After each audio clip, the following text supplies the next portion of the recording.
தமிழ்நாடு என்பது சமூக நீதிக்கான மண். தமிழ்நாட்டில் மதவெறி அரசியலுக்கும் வேறு சாதிவெறி அரசியலுக்கும் இடமில்லை என்பதை அவ்வப்போது இந்த மக்கள் உறுதிப்படுத்தி இருக்கிறார்கள். வருங்காலத்திலும் அதை உறுதிப்படுத்துவார்கள். இப்போ இந்த சம்பவத்தில் விஜய் யார் அப்படிங்கிறது வெளுத்து போச்சு, சாயம் வெளுத்து போச்சு. அவர் யாருங்கிறது எல்லாருக்கும் தெரிஞ்சு போச்சு. இனிமேல் தமிழ்நாட்டு மக்கள் கட்டாயம் விழித்துக் கொள்வார்கள், தமிழ்நாட்டை காப்பாற்றுவார்கள். விஜய் பேசும்போது சொல்லியிருக்காரு, திமுகவும் மேல பிஜேபி வந்து அண்டர்கிரவுண்ட் டீலிங்ல இருக்காங்க. அதாங்க இதெல்லாம் அவருக்கு சொல்லிக் கொடுக்குறது தாங்க. இது இப்படிதான் பேசணும்னு சொல்லிக் கொடுக்குறாங்க. அவருக்கு டியூட்டர் பண்ணுறாங்க. அவருக்கு வந்து எடுத்து இது மாதிரி பேசுன்னு சொல்லி கொடுக்குறாங்க. அவர் வந்து சுயமாக சிந்திச்சார்னா நிச்சயமாக இந்த மாதிரியான தவறுகளை பிழைகளை அவர் செய்ய மாட்டார்னு நான் நினைக்கிறேன், நம்புகிறேன். அவர் சுயமாக சிந்திக்கலை, சுயமாக திட்டமிடலை, சுயமாக எந்த செயல் திட்டத்தையும் வர இருக்கலை. அவரை சுற்றி இருக்கிற கும்பல் அத்தனை பேரும் ஆர்எஸ்எஸ் பாசறையில் பயிற்சி பெற்றவர்கள். நிர்மல்குமார் யார்? பிஜேபியிலேருந்து இங்கே ஏன் வந்தார்? பிஜேபிக்கும் அவருக்கு என்ன பகை? அந்த கட்சி விட்டு வெளியே வந்ததற்காக அவர் ஏதாவது ஒரு காரணம் சொன்னாரா? அது ஒரு மதவாத கட்சி, அதனால் அந்த கட்சியில் என்னால் இருக்க முடியல, நான் இந்த கட்சிக்கு வரேன் அப்படின்னு ஏதாவது காரணம் சொன்னாரா? அருண்ராஜுங்கிறவர் யார்? ஒரு ஐஆர்எஸ் அதிகாரியாக இருந்தவர். எதுக்காக ரிசைன்மெண்ட் வெளியே வரணும்? என்ன அப்பேற்பட்ட ஒரு தேவை அவருக்கு இருந்துச்சு? இதெல்லாம் திட்டமிட்டு இறக்குறாங்க. ரஜினி கட்சி ஆரம்பிப்பார் அப்படின்னு சொன்ன உடனேயே அர்ஜுன் மூர்த்தின்னு நினைக்கிறேன், அவர் பிஜேபிக்காரர், அவர் அனுப்பிச்சாங்க. ரஜினியை வந்து கட்சி ஆரம்பிக்க சொல்லி நெருக்கடி கொடுத்தது ஆர்எஸ்எஸ் தான், நெருக்கடி கொடுத்தது பிஜேபி தான். உடனே அவருக்கு துணையாக இருக்கிறதுக்கு ஒரு பெரிய சக்தின்னு ஒருத்தர் அனுப்புனாங்க. அவர் முழுக்க முழுக்க உடம்போட்டு எடுக்கப்பட்ட ஆர்எஸ்எஸ் பயிற்சி பெற்ற ஒரு ஆளுமை, அவர் அனுப்புனாங்க. அதே மாதிரி இன்றைக்கி இவருக்கு அனுப்பியிருக்கிறாங்க. அதனால் ஆர்எஸ்எஸ் பின்னணியிலே இயங்கக்கூடிய விஜய் அரசியல் தமிழ்நாட்டில் எடுபடாது, தமிழ்நாட்டு மக்கள் புறக்கணிப்பார்கள். அது நான் ஒரு கற்பனையாக சொல்ல முடியாது, யூகமாக சொல்ல முடியாது. எங்கே போகிறாரு, யாரை பார்க்குறாருன்னு பார்த்துட்டு வந்த பிறகு பார்ப்போம். தமிழ்நாட்டில் வழங்க வேண்டிய நிதி வந்து 4000 கோடி ஒதுக்கியிருக்காங்க, யூபிக்கு வந்து 18000 கோடி ஒதுக்கியிருக்காங்க. திருப்பி அவங்க வந்து பாரபட்சம் காட்டுறாங்க. இது தெரிஞ்சது தானே, இது ஒன்றும் புதிய செய்தி இல்லையே. தமிழ்நாடு அரசாங்கம் பாஜக அல்லாத ஒரு கட்சியால் நடத்தப்படுகிற அரசாங்கம் என்பதனால் அவர்கள் தொடர்ந்து ஓரவஞ்சனை செய்கிறார்கள், இப்போதும் ஓரவஞ்சனை செய்கிறார்கள். இதையெல்லாம் எதிர்கொள்ளக்கூடிய சக்தி தமிழ்நாடு அரசுக்கு இருக்கிறது, தமிழ்நாட்டு ஆட்சியாளர்களுக்கு இருக்கிறது. தமிழ்நாடு பொறுத்தவரையும் வந்து அரசியல் மயப்பட்ட மாநிலம் வந்து சொல்லுவாங்க. இப்போ இந்த மாதிரியான கூட்டங்களை வந்து கூடுறது, இந்த மாதிரி சம்பவங்கள் நடக்கிறது வந்து அதை வந்து மழுங்கடிக்கக்கூடிய வேலைகளை வந்து திட்டமிட்டு செய்கிறாங்க. எதை மழுங்கடிக்கிறாங்க? அந்த அரசியல் மயப்படுறது, இளைஞர்கள் வந்து அரசியல் மயப்படுறதை மழுங்கடிக்கிறது, இந்த மாதிரியான இதை செய்கிறாங்க. விஜய் கட்சி தொடங்கிய நாள்ல இருந்து கரூர் பேரவலம் நடந்த நாள் வரையில் அவர் பேசிய பேச்சுக்களை பாருங்கள். ஏதாவது வந்து ஒரு எஜுகேட்டிவ் அப்ரோச்சுங்கிறது அவர்கிட்ட இருக்கா? அவர் பேசக்கூடிய அரசியல் கருத்தியல் சார்ந்த ஒரு அரசியலாக இருக்கிறதா?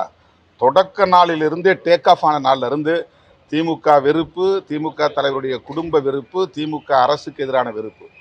இப்போ இது வந்து எப்படி நீங்கள் புரிந்து கொள்ள முடியும்? வெறுப்பு அரசியலை தான் அவர் வந்து உயர்த்தி பிடிக்கிறார். அந்த வரக்கூடிய மாசை வந்து எந்த நேரமும் உணர்ச்சி வயப்படுத்துறதுலையும் அவங்கள வந்து அப்படியே அந்த உணர்ச்சியிலிருந்து மீளாமல் அதை தக்க வைப்பதில் தான் கவனம் செலுத்துகிறார். அவருடைய உரை வந்து ரொம்ப ப்ரொவகேட்டிவாக இருக்குது, உணர்ச்சியை தூண்டக்கூடியதாக இருக்குது, ஆத்திரத்தை தூண்டக்கூடியதாக இருக்குது. மேலும் மேலும் அவன் எம்பி குதிக்கிறதுக்கு ஏற்ப அவருடைய கேள்விகள் எல்லாம் அடுக்கடுக்கான கேள்விகள் எல்லாம் வைக்கிறார். அவர் என்னைக்காவது அஞ்சலி அம்மாவுடைய தியாகத்தை பற்றி பேசியிருக்கிறாரா? பெருந்தலைவர் காமராஜருடைய அரசியலை பற்றி பேசியிருக்கிறாரா? புரட்சியாளர் அம்பேத்கர், தந்தை பெரியார், பேரறிஞர் அண்ணா போன்ற மனிதர்கள் என்ன அரசியலை இங்கே முன்வைத்தார்கள் என்பதை பற்றி ஏதாவது ஒரே ஒரு வரி, ஒரு நாளாவது, ஒரு மேடையிலாவது அவர் பேசியது உண்டா? அது என்ன கருத்தியலாக மக்களை தன்னை நம்பி வரக்கூடிய இளைஞர்களை அவர்களை அரசியல்படுத்துவதற்கு என்ன முயற்சி எடுத்திருக்கிறார்? ஆக அவருக்கு கொடுத்த செயல் திட்டத்தை அப்படியே அவர் நடைமுறைப்படுத்துகிறார். அவர் சொல்லிக் கொடுக்கறத அப்படியே வந்து பேசுகிறார், எழுதி கொடுக்கறத அப்படியே வந்து பேசுகிறார். அவர் நல்ல ஒரு ஹீரோ, ஒரு சினி பாப்புலாரிட்டி உள்ள ஒரு மக்கள் செல்வாக்குள்ள ஒரு கதாநாயகர். டைரக்டரை சொல்கிறத அப்படியே அவர் சொல்கிற மாதிரி இன்றைக்கி பிஜேபி டைரக்டராக இருந்து இந்த வேலையை செய்கிறாங்க. விஜய் அதை அப்படியே அரங்கேற்றி கொண்டிருக்கிறார். இதை இன்றைக்கி நான் வந்து ஏதோ ஒரு காழ்ப்புணர்ச்சியில் சொல்கிறேன் அல்லது வந்து பிஜேபி மேலே இருக்கிற வன்மத்தில் சொல்கிறாங்களே, இதுதான் 100% உண்மை. தமிழ்நாட்டு மக்கள் இதை புரிந்து கொள்ள வேண்டும். அப்படின்னா உங்களை போன்றவர்கள் வந்து அதை விட தீவிரமாக வந்து இளைஞர்கள்ட்ட பேச வேண்டிய தேவை வந்து எழுதல. அதுதான் பேசிகிட்டு இருக்கிறோம், சொல்லிக்கிட்டு இருக்கிறோம். தமிழ்நாட்டு மக்கள் அப்படி ஒன்றும் இழிச்சவைகள் கிடையாது. ஒரு செக்ஷன் இப்படி வந்து அவர் பின்னால் ஓடுதுங்கிறதுனால மொத்த தமிழ்நாடு அவர் பின்னால் போயிடுச்சுன்னா ஒரு அர்த்தம் கிடையாது. இது ஒரு செர்டன் பர்சன்டேஜ் தான். இந்த பர்சன்டேஜுங்கிறது வந்து ஆட்சியை பிடிக்கிறதுக்கு வந்து போதுமானதாக இருக்க முடியாது. அவரால் இந்த தேர்தலில் ரீப்ளேஸ் பண்ண முடியாது. டிஎம்கேங்கிற ஒரு கட்சியை அவர் வந்து பலவீனப்படுத்த முடியுமே தவிர ஆட்சி அதிகாரத்தை இவர்களால் கைப்பற்றி விட முடியுமான்னா நிச்சயமாக முடியாது. அடித்து நான் சொல்கிறேன், அதுக்கு வாய்ப்பே கிடையாது. தமிழ்நாட்டு மக்கள் அதற்கு ஒருபோதும் ஒத்துக்கொள்ள மாட்டார்கள், உடன்பட மாட்டார்கள். குறைந்தபட்ச இரக்க உணர்வு கூட இல்லைன்னா என்னங்க? 41 பேர் இறந்துட்டாங்க. சிதம்பரம் கலவரத்தில் காயம் பட்டதை எண்ணியே நான் கதறி கதறி எழுதியிருக்கிறேன். என்னால் அந்த வலியை தாங்க முடியாமல் நான் பல நாள் தூக்கம் இல்லாமல் கிடந்திருக்கிறேன். போய் அன்றைய ஜனாதிபதியாக இருந்த KR நாராயணன் அவர்களை சந்தித்த பிறகுதான் எனக்கு ஒரு ஆறுதலாக இருந்துச்சு. ஆனால் இவ்வளவு பெரிய அளவில் வந்து ஒரு பாடியை தூக்கிக்கிட்டு போகிறாங்க. அது கண்டும் காணாமல் அவர் பாட்டு பேசிகிட்டு இருக்காரு, பாட்டு பாடிட்டு உட்காந்துருக்கிறாரு. அப்படின்னா அவருடைய நெஞ்சில் கொஞ்சம் கூட ஈரம் இல்லை அப்படிங்கிறது தானே, ஈவு இரக்கம் இல்லைங்கிறது தானே வெளிப்படுத்துகிறது. இப்படிப்பட்டவர்களின் கைகளில் இந்த அரசியல் சிக்கினால் என்ன ஆகும்? தமிழ்நாடு என்ன ஆகும்? இதுதான் RSSல கொடுக்குற பயிற்சி. இது RSSல வந்து பிரதமர் மோடி என்ன சொன்னார்? ஒரு கோத்ரா சம்பவம் நடந்தப்ப எப்படி உங்களுக்கு உணர்வு இருந்ததுன்னா, வண்டியில் அடிபட்ட ஒரு நாய் அடிபட்டா எப்படிமோ அப்போ எப்படி மனசு இருக்குமோ அப்படிதான் இது. இந்த மாதிரி மரத்து போகக்கூடிய உணர்வை கொண்டவர்களாக தான் அவங்க வளர்க்கப்படுறாங்க. இதே ஹேமமாலினி என்ன சொன்னாங்க? கும்பகோணத்தில் இருந்த மகாமகம் ஜெயலலிதா அம்மையார் குளித்த போது 42 பேரோ 44 பேரோ இறந்து போனாங்க.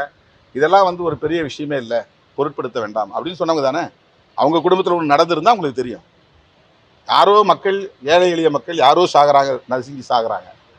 அதனால் அவங்களுக்கு வந்து அது பெரிய விஷயமே கிடையாது. இதை வச்சு எப்படி அரசியல் பண்ணலான்னு பார்க்குறாங்க. தமிழ்நாட்டு மக்கள் எச்சரிக்கையாக இருக்க வேண்டும். டெல்லி அரசு பள்ளிகள்ல RSS அமைப்பு குறித்த பாடங்கள் சேர்ந்த இது எல்லாம் டெல்லியில் மட்டும் இல்லை, இந்தியா முழுக்க கொண்டு வர போகிறாங்க அவங்க. நீங்கள் இதை அனுமதிச்சா தொடர்ந்து பிஜேபி இப்படி ஆட்சி காலத்தில் இருந்தால் இந்தியா முழுக்க RSS வரலாறு நம்முடைய பிள்ளைகள்லாம் படிக்கக்கூடிய நிலையை தான் உருவாக்குவாங்க. செய்திகளை உடனுக்குடன் தெரிந்து கொள்ள கீழ்க்கண்ட கேபிள் மற்றும் DTH நெட்வொர்க்குகளில் எம்நாடு செய்தி தொலைக்காட்சியை காணுங்கள். பாதகம் செய்பவரை கண்டால் நாம் பயம் கொள்ளலாகாது பாப்பா. மோதி மிதித்து விடு பாப்பா, அவர் முகத்தில் உமிழ்ந்து விடு பாப்பா. அண்மை செய்திகளை உடனுக்குடன் தெரிந்து கொள்ள இணைந்திருங்கள் எம்நாடு தொலைக்காட்சியுடன்.